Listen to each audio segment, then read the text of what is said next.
Good afternoon, and thank you all for being here today. My name is Nicole Taggart, and I am the PM President of St. Clair's National Technical Honor Society. And with me is our AM President, Anthony Murphy. Our last 5 years, we have endured the most severe economic crisis in this country since the Great Depression, and right here in St. Clair County, our unemployment numbers have been significantly worse than the national average. However, throughout these devastating battles with unemployment, we have been so fortunate in this community to have an enduring beacon of hope for our families in the need of form of kids in distress services.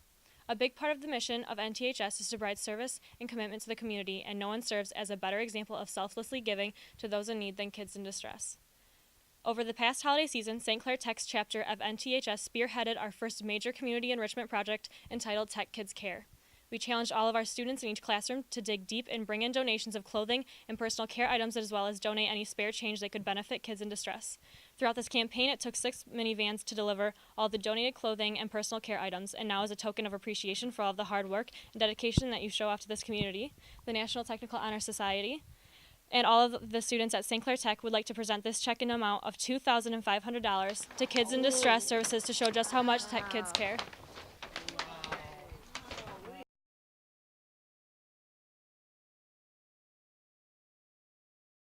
Yes, thank you.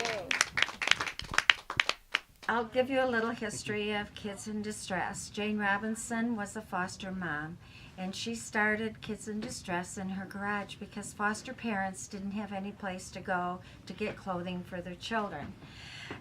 From her garage, they went into a pole barn because it grew. From the pole barn, she got bigger yet, and we moved into this building 11 years ago. And we've been here ever since. 2 years ago, the building was given to us. So we now own this building, and we have now purchased a warehouse. So we don't get rid of anything. We warehouse all our clothing, and out-of-season clothing gets marked, packed in storage buckets, and put over in the warehouse. The St. Clair's Community Foundation has come in, and we were fighting this year. I didn't know if we'd make it through it because this charity is run by you. We don't get the grants we get are for clothes, but no operating grants. So it's up to us. And we closed last year 16,000 children.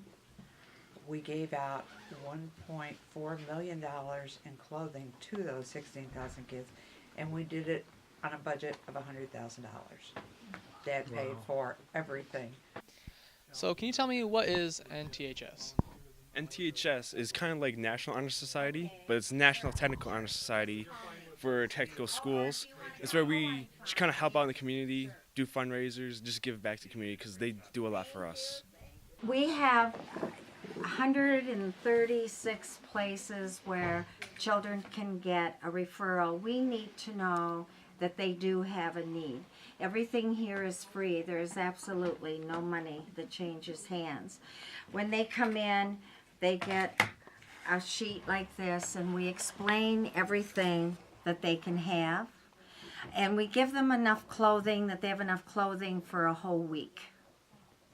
Also, on top of clothing, we have toys, puzzles, games, boots, shoes, bedding, household items.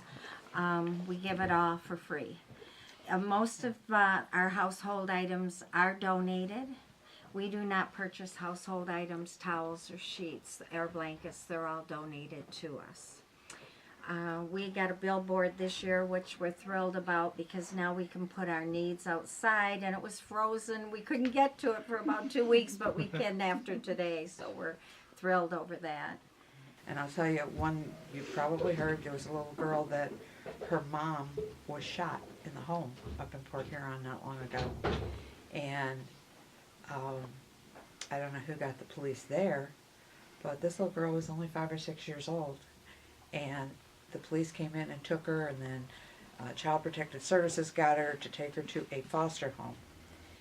This little girl had to leave everything, her dog, her toys, her clothes. She had nothing. And that afternoon, her foster parent brought her in here, and she was, it made me cry just to hear the story. I wasn't here, but she went through and she got just what we said she could have. They went back and we have what I call our Christmas room year round. So if kids have lost everything in a fire or something like this, so they went back and got her 3 brand new toys. And when she got finished, she walked around this counter and hugged 2 women she didn't even know. Mm-hmm. On the day she lost her mother and everything she owned, she's thanking 2 people for what she got. So that, something like that carries us for several months. But that's what we do. We like to give them a new toy, stuffed animal, also in like a fuzzy throw, something they can take to bed and hug, and it's their own and it's cuddly. And I'm big on pajamas. I want each child to leave with a nice pair of pajamas because it's nice to go to bed and have a nice soft pair of pajamas. What is Tech Kids Care all about? It was a fundraising competition type thing that we did amongst all the classes at Tech, and we all got raised money, and we got clothing donations and brought it down here to Kids in Distress to show them that we really do care. The first half of the store in the front is all infant clothing. It's all by size. One side is for little girls, the other side is for infant boys, and it's all by size. So when they come in, say you have a newborn, from here halfway down the rack is all our newborn clothing. Then you can go down the aisle over there and we have a list, and they can get blankets, onesies, sheets, towels, bottles, toys, hats, gloves, socks, and it's all organized. So it's very easy to shop here because everything is organized. After size 2, our clothing is all color coordinated. It's all by size again, and we start out with pajamas. And then after the pajamas are short sleeve shirts, then it's long sleeve shirts, and then we have sweaters and sweatshirts, and it's all color coded. On the other side over there are boys' pants. You can go get the pants that you can have and then come over and match shirts with the pants. As you come back down this way farther, we have a rack here of dress outfits, and each little girl that comes in gets 2 dress outfits. The boys get to pick out either corduroy or khaki pants with a collared shirt for their dress outfit. We have bonus items.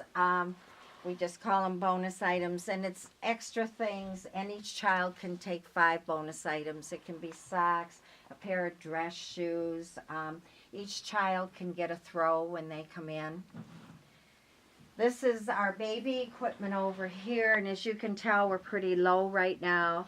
But moms that come in, mom, when they leave the hospital, they have to have a car seat and a crib in order to take a child home. So the hospital calls us a lot to see if we have a porta crib, a bassinet, and a car seat, and they will come down and get it because they can't leave the hospital till they have one.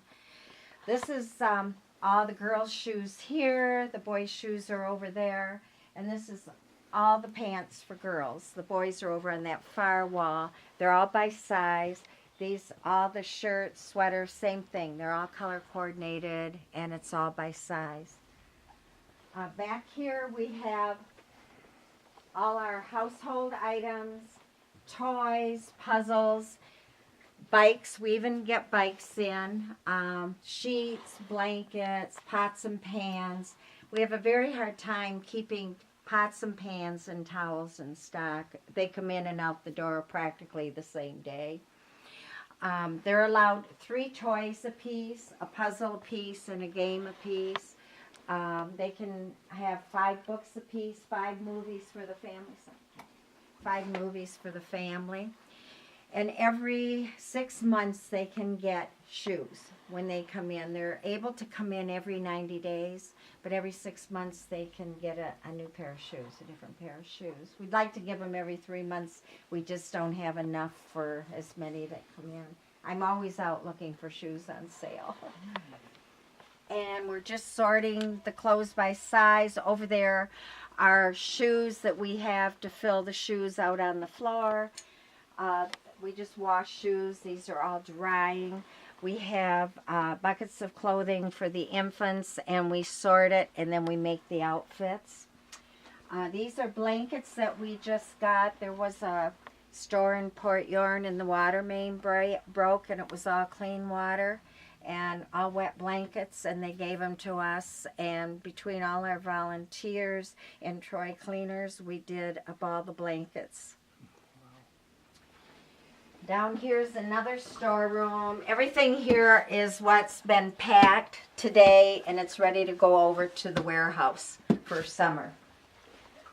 And here's another storeroom. Another sorting room. These are the jeans that we have ready to go out on the floor. They're all washed. They're all marked by size. So when we need a size out on the floor, we just run in here, get the jeans. These are the infant outfits that are all made up. We just come in. They're all by size. We just can come in here and hang them up. These are all the pajamas ready to go out. We've been sorting jeans here today, so it's a work in progress every day. We just had shirts that were donated to us, and they have writing on them, but they were donated, and we just let the moms take 2 or 3 for each child because they're warm to put underneath a sweater, or, you know. So we let them take that, and these are just some little cars. We each let them have a craft item in a car when they leave. So. And we love to have young people volunteer, because you know what the teenagers are wearing. I spend my time going through department stores looking to see, you know, so what to save, what they won't wear. They can come in and help us stock shelves, help with the shoes and boots, make outfits for the infants. A lot of the teenage girls love to do that. That's a fun job. That's my favorite job. There's a lot that they can do to volunteer. Right now, we have over 200 containers of summer clothes over in the warehouse, and they all have to be put according to size.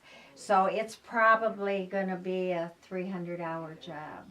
So we could use help with that.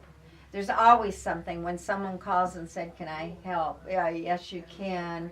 And then spring coats are all sized, put in bags by the sizes, so when we bring them over to hang them up, they're already sized to save time. So, yeah, we could use any kind of help at all.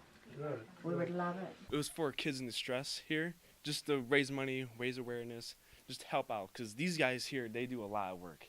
You see on the tour that we just took, there's a lot of clothes here. It takes a lot of work, thousands of hours of work, and there's no better way to pay them than just giving back to them. We run out of jeans and pants and shirts for the younger kids from, say, 2 toddler through size 10, and like 3, 4, 5, and 6.